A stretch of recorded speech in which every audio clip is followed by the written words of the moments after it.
Guys welcome back. So ഇന്ന് നമ്മൾ ഒരു അടിപൊളി കിച്ചൺ ഉണ്ടാക്കാൻ പോകുന്നത്. നമ്മൾ കവായ് സ്റ്റിക്കേഴ്സ് കൊണ്ട് ഇനി ക്രാഫ്റ്റ് ചെയ്യും പറഞ്ഞിരുന്നു. അപ്പോൾ നമ്മൾക്ക് കവായ് സ്റ്റിക്കർ ഇട്ട് ഒരു അടിപൊളി കിച്ചൺ ഉണ്ടാക്കാം. അപ്പോൾ വരും.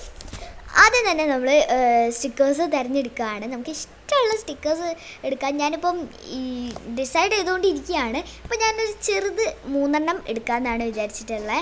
അപ്പോൾ ഇതുപോലെ നമ്മുടെ കമ്പി ഒന്ന് ബാക്കിൽ ചെറുതായിട്ടൊന്ന് മടക്കി കൊടുക്കാം. എന്നിട്ട് ഒരു കട്ടിയുള്ള പേപ്പർ എടുക്കുക. എന്നിട്ട് അതിൻ്റെ മുകളിലേക്ക് നമ്മളെ സ്റ്റിക്കർ നമ്മൾ ഒട്ടിച്ചു കൊടുക്കണം. അപ്പോൾ ഇനി നമുക്ക് ഒട്ടിച്ചിട്ട് വെട്ടി കൊടുക്കണം. അപ്പോൾ ഇതുപോലത്തെ ക്യൂട്ടായിട്ടുള്ള 3 മിനി സ്റ്റിക്കേഴ്സാണ് ഞാൻ എടുത്തിട്ടുള്ളത്. എത്രത്തോളം ക്ലിയർ ആവുന്നുണ്ടെന്ന് എനിക്കറിയില്ല. ഇതുപോലത്തെ ക്യൂട്ടായിട്ടുള്ള കുറച്ച് മിനി സാധനങ്ങളാണ് ഞാൻ എടുത്തിട്ടുള്ളത്. ഇനി നമുക്ക് ഇതിലൊക്കെ ഒരു ഹോൾ ഇട്ട് കൊടുക്കാം. എന്തേലേറ്റൊക്കെ ഒരു ഹോൾ ഇട്ട് കൊടുക്കാം.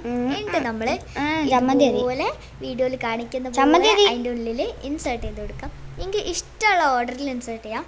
ഇഷ്ടമുള്ള ഇപ്പോൾ ബണ്ണിനെയാണ് ആദ്യം വേണ്ടതെങ്കിൽ അങ്ങനെ ഇൻസേർട്ട് ചെയ്ത് കൊടുക്കാം. ഇങ്ങനെ വേണമെങ്കിലും ചെയ്ത് കൊടുക്കാം. ഒരു കട്ടിയുള്ള പേപ്പർ ആണെങ്കിൽ കുറച്ചും കൂടെ രസം ഉണ്ടാവും. ഞാൻ ആദ്യം കാണിച്ച പേപ്പറല്ല ഞാൻ ഉപയോഗിച്ചിട്ടുള്ളത്.